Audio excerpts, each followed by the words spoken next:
We're going to talk about VaccineView, Athena Health. Oh, there's Greg Alexander. Okay.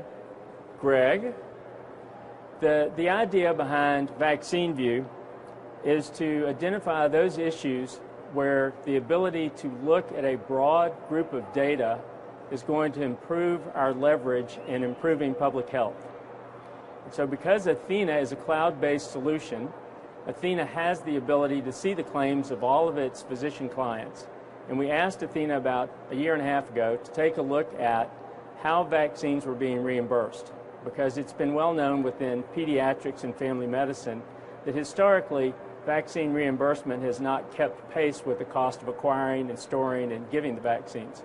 So a lot of physicians have moved out of the business, which is a terrible thing for the medical home and a terrible thing for public health in general.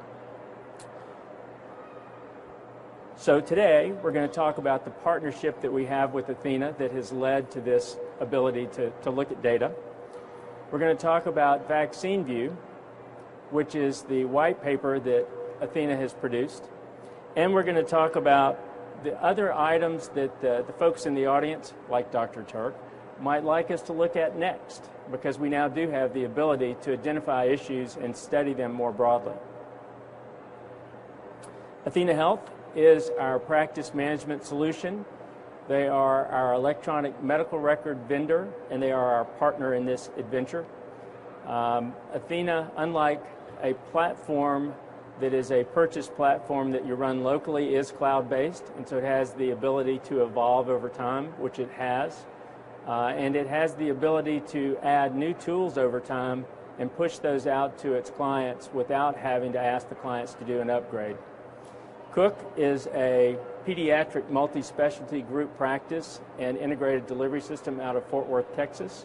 We have 300 physicians that we employ, and then we have a purchasing group called PedsPal that now has almost 3,000 members across the country.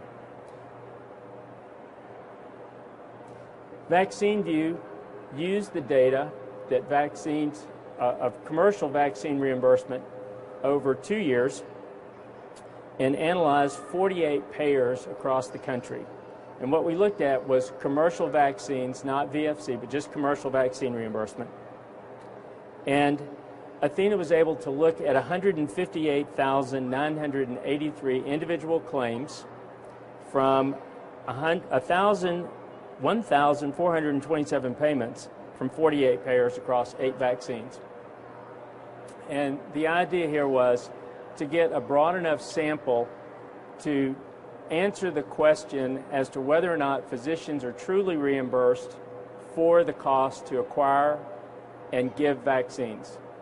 I know everybody in the audience. This is like family. The answer is no. When you look at the CDC posted retail price as the benchmark, most of the time the payers are at least covering the CDC posted retail price. If you add a 17% overhead factor, which is the AAP's minimum proposed overhead for vaccines, 47% of the time the payment reimbursement was not adequate to cover the cost. Does that make sense? So you're taking CDC posted retail as the benchmark. You're then layering on a 17% admin component, which is acquisition, storage, waste, all those different factors. When you draw a vaccine and mom says, no, thank you, I don't want it, and you have to waste it, those kinds of things. The AAP did a study. I think the numbers are 17 to 28%. And so using the least of those, 47% of the time, the physicians weren't appropriately or adequately reimbursed to cover the cost of acquiring, storing, and giving the vaccines. Now, the payers may push back. We haven't heard from them yet. They may push back that admin fees help cover this loss. Admin fees are the cost of administering the vaccine. It has nothing to do with the cost of purchasing and giving the vaccine. So that's not a valid argument. And the purpose of this study is to shed light on a problem so that the problem can be resolved, so that physicians can acquire vaccines and not have to worry about a negative financial impact on the practice, so that the vaccines are given to all the children who need to receive them. Because it's a problem in pediatrics. It's a larger problem in family medicine, where they're less current on vaccine knowledge. We go to family practice conferences. A lot of family physicians have quit giving vaccines for fear that they're not going to get reimbursed. Their margin is so low that if they lose money on vaccines, they may go underwater. And then when you move up into adult medicine, like internal medicine, most internal medicine practices send their patients away for Zostavax. It's too expensive, they're afraid of the risk, and so they won't give it. And so you're missing an opportunity to get a booster on board to prevent shingles, which is going to be very expensive to manage once it manifests, and the patients aren't getting the protection that they should have, just because there's a concern about reimbursement. So that's the point of this, is let's identify an issue, let's determine how big of an issue it is, and now for the first time, we have the ability to see the data, whereas before, even though we're a 300-doctor group, we could see our reimbursement only. We could never compare with another group. But thanks to the blinded data of Athena, we now can compare nationally. And then let's move to correct that problem, and then let's identify the next problem and investigate it and see if we can make improvements there. So that's the question, really, is what is the next study that we should pursue? Because now that we have data transparency, the opportunity to look into that data to see if there are regions of the country or a particular payer or a particular kind of vaccine, what is it specifically that's causing this anomaly where half the time the doctors aren't being adequately reimbursed? Because if you were to ask, if Blue Cross were sitting here in the front row, Blue Cross would tell you this is the best money they can spend, but they're not. So why not? And so we're going to keep working on VaccineView. We'll reproduce the study again next year, hope to see a lot of improvement.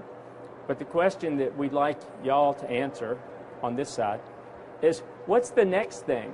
What's the next big issue that we know about that needs to be studied? One of the suggestions I have is that we ought to look at work RVU reimbursement in the cognitive arena versus the procedural arena. Family medicine has taken that up as a big cause right now. I think that's probably going to demonstrate a fairly significant gap. If we believe that the future of healthcare in the United States is dependent on medical homes, primary care physician relationships, we need to make sure the reimbursement's adequate.